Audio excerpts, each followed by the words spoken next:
हम आपको बिहार के उन बेजोड़ मेगा प्रोजेक्ट्स के बारे में बताने जा रहे हैं जो शायद नीतीश कुमार से पहले के मुख्यमंत्रियों ने नहीं किया। और ये सारे मेगा प्रोजेक्ट्स बिहार की तरक्की में मील के पत्थर साबित होंगे। तो आइए दोस्तों वीडियो को शुरू करते हैं। बिहार में नीतीश कुमार ने क्या किया, तो आप में से सबसे ज्यादा लोग कहेंगे कि दारूबंदी और बालूबंदी, पर आज हम आपको बताएंगे कि नीतीश कुमार ने बिहार को क्या क्या दिया। सबसे पहले बात करेंगे महात्मा गांधी सेतु के दोनों लेन नीतीश कुमार के कार्यकाल में ही शुरू हो सके। नीतीश कुमार से पहले की सरकारों ने इस ब्रिज पर कभी कोई ध्यान नहीं दिया। बिहार के लोगों ने तो मान लिया था कि गांधी सेतु कुछ दिनों का मेहमान है, जब तक ये ब्रिज चल रहा है वो भगवान भरोसे ही है। पर नीतीश कुमार ने केंद्र सरकार पर दबाव बनाया और इसका पूरा स्ट्रक्चर ही बदल डाला और इसका दोनों ब्रिज आज स्टील स्ट्रक्चर पर खड़ा हो चुका है।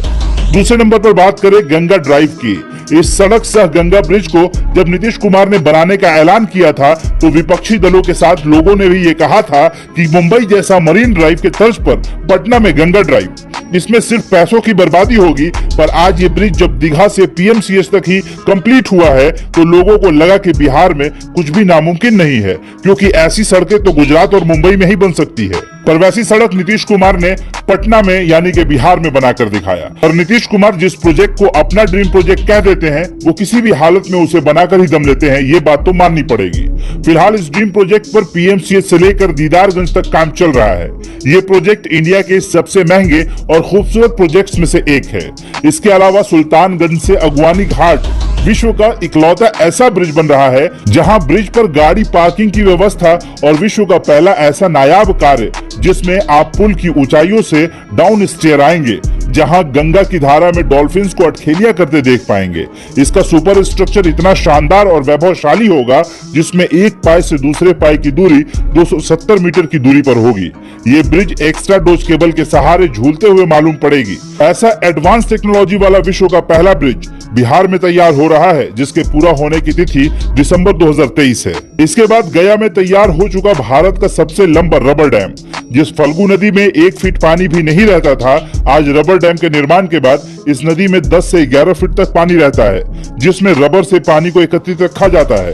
इन सब के अलावा गया जिले में तैयार हो रहे तेतर डैम की बात करें, जिसे देख लोग कहेंगे कि ऐसा प्रोजेक्ट बिहार में वाकई ये कमाल है। जी हाँ, और ऐसा कमाल कहां से कहां तक हो रहा है ये भी जान लीजिए।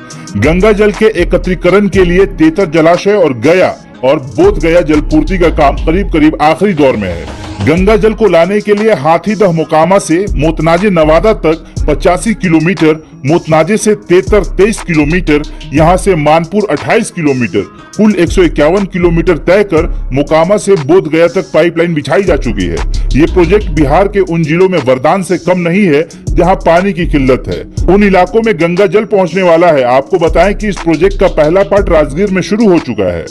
इन सब के अलावा छपरा का डबल डेकर ब्रिज, ये डबल डेकर ब्रिज सारण जिला को जाम मुक्त बनाएगा। साथ ही ये डबल डेकर ब्रिज देश का सबसे लंबा 2 मंजिला ब्रिज होगा, जिसकी लंबाई लगभग 3.5 किलोमीटर होगी। देश में पहला डबल डेकर फ्लाईओवर मुंबई में बना है, जिसकी लंबाई 1.8 किलोमीटर है, पर छपरा में बनने वाला ये ब्रिज 3.5 किलोमीटर का होगा। अगर बात करें अगले प्रोजेक्ट की, तो जब बिहार में कहने भर को एक स्टेडियम रह गया था जिसे लोग मोइनुल हक स्टेडियम के नाम से जानते हैं, यह स्टेडियम अब इंटरनेशनल क्रिकेट होस्ट करने की स्थिति में नहीं बचा और बिहार में खिलाड़ियों की सुविधा के नाम पर कुछ नहीं। तो नीतीश कुमार के एक ऐलान ने शायद सबको चौंका दिया था कि बिहार के राजगीर में एक इंटरनेशनल क्रिकेट स्टेडियम बनेगा। वक्त बीतने लगा और प्रोजेक्ट जमीन पर उतरा और देखते ही देखते स्ट्रक्चर ने रूप लेना शुरू कर दिया और अब बहुत जल्द यह स्टेडियम कंप्लीट होने वाला है। यह स्टेडियम लगभग 90 एकड़ में बन रहा है। साथ ही यहाँ दूसरे खेलों के लिए भी अलग अलग छोटे स्टेडियम बन रहे हैं। इसके अलावा इसमें अस्पताल, motivation centre, reverse pavilion, boys और गर्ल्स खिलाड़ियों के लिए इसमें अलग अलग हॉस्टल की व्यवस्था, वॉलीबॉल के 2 ग्राउंड, स्टाफ क्वार्टर जैसे कई और प्रोजेक्ट पर यहाँ काम चल रहा है। वहीं देश का दूसरा ग्लास ब्रिज भी जो राजगीर में बनकर कंप्लीट हो चुका है, जिसे देखने अब बाहर से भी लोग बिहार पहुंच रहे हैं। इससे कहीं ना कहीं बिहार के टूरिज्म को बढ़ावा मिला है। इसी परिसर में जू सफारी और नेचर सफारी भी मौजूद है, जो पर्यटकों को बहुत पसंद आ रहा है। नंबर 9 पर बात करें तो पटना का रिंग रोड। जो बिहटा में बनने वाले नए इंटरनेशनल एयरपोर्ट के पास से शुरू होकर कन्हौली होते हुए वैशाली, सारण होते हुए कन्हौली आकर मिलेगा। ये रिंग रोड 137 किलोमीटर में बन रहा है। ये प्रोजेक्ट बिहार के लिए मील का पत्थर साबित होगा, क्योंकि इसके बन जाने के बाद बिहार के किसी भी जिले से केवल 4 घंटे में पटना पहुंचा जा सकेगा।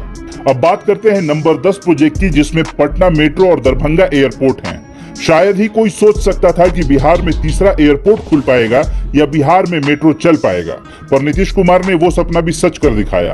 आप में से बहुत लोगों को ऐसा लगता होगा कि क्या ये सारे काम नीतीश कुमार ने अकेले कर दिया है या इसमें केंद्र सरकार का भी सहयोग रहा है। जी हाँ, बिल्कुल केंद्र सरकार का भी साथ रहा है, पर इन प्रोजेक्ट्स पर नीतीश कुमार इतने एक्टिव थे कि बिहार में ये सभी काम पूरे हुए या हो रहे हैं, क्योंकि इससे पहले बिहार में भी सरकार थी और केंद्र में भी। केंद्र से आया पैसा हर बार लौट जाता था, क्योंकि बिहार में काम नहीं हो पाता था, पर नीतीश सरकार ने उन पैसों से बिहार में प्रोजेक्ट्स पर काम करना शुरू किया तो बिहार में बदलाव भी दिखने लगा और बिहार की तरक्की भी। इन सब के अलावा नीतीश कुमार ने बिहार में लॉ एंड ऑर्डर पर भी बहुत अच्छा ध्यान रखा, क्योंकि इससे पहले बिहार का वो दौर भी आपको याद होगा जो कोई बिहारी अब तक नहीं भूला होगा। पर नीतीश कुमार ने लॉ एंड ऑर्डर, बिहार की खस्ता हाल सड़कें, लचर बिजली व्यवस्था जैसी अनगिनत कामों को ट्रैक पर लाया और लोगों को ये विश्वास दिलाया कि हाँ, बिहार भी ऊपर जा सकता है।